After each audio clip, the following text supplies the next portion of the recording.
Okay, so we read Egypt Game chapter 11 through 12 for homework. And then there were two discussion questions. The first one was that is sacrifice essential to achieve our goals? So these kids, Melanie, April, Marshall, and other two boys, are gathered together in the yard of the antique shop and they're performing Egyptian rituals. And then they discussed that to realize their wishes, they need to sacrifice something. So they start talking about sticking their fingers with a needle and then drawing blood out of them and writing letters. And then they start talking about giving their fingers. But then those are all jokes. They end up giving some parts of their hair and also fingernails. So this concept of sacrifice recurs over and over across many cultures.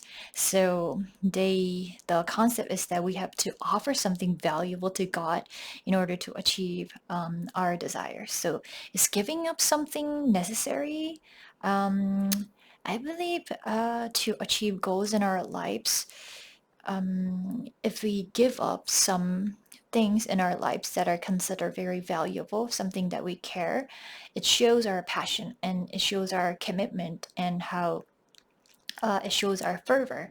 So it shows how serious we are about our goals. For example, this is a very cliche, but if we want to do well in school, if we want to have academic achievement, um, we have to sacrifice some of our free time for studies. So the sacrifice of time and fun can help us achieve our goals of getting good grades and scores. So basically, it's like planting seeds. So you're a farmer, and then you want to reap rewards in the fall. Uh, for us to, for you to do that in the spring, you have to give up something. You have to give up a lot of your time. You have to do the backbreaking labor during the spring and summer to be able to reap the rewards. So I hope you guys know the concept of sacrifice. So you could consider this time your teenage. You might be thinking that, oh, it's really unfair that I have to do this work. But then, if you plant your seeds and do the work right now, you're going to reap the rewards later. I definitely want to reassure you of that. And yeah, but then it's very important to maintain the balance because if you overwork yourself, you might get burned out. So it's very important to work very passionately, but at the same time, you have to find a balance between studying and having fun. But then you don't want to play computer games for an entire day just because it's fun. You have to plan out fun activities in advance.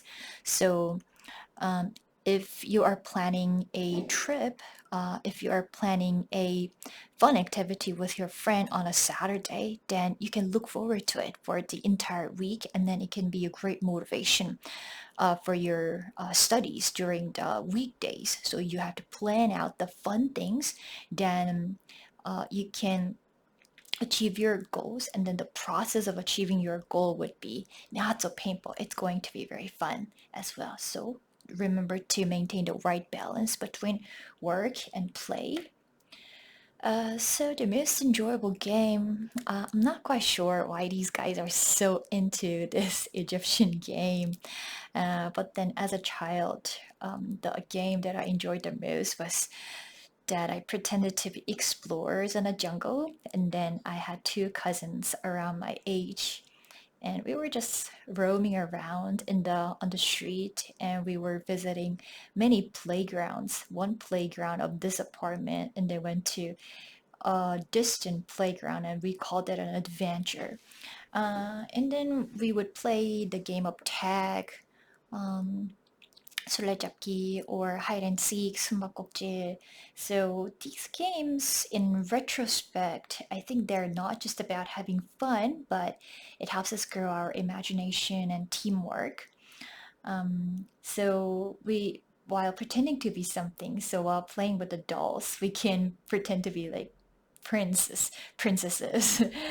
So we can grow our imagination by playing different roles and playing scenarios. So that sort of gives us the ability for creating stories.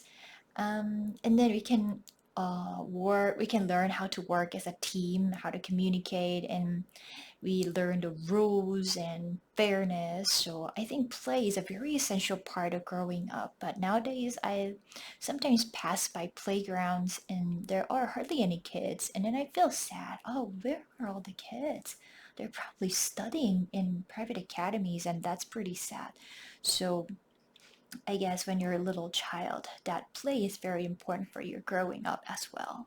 Okay, thank you for watching.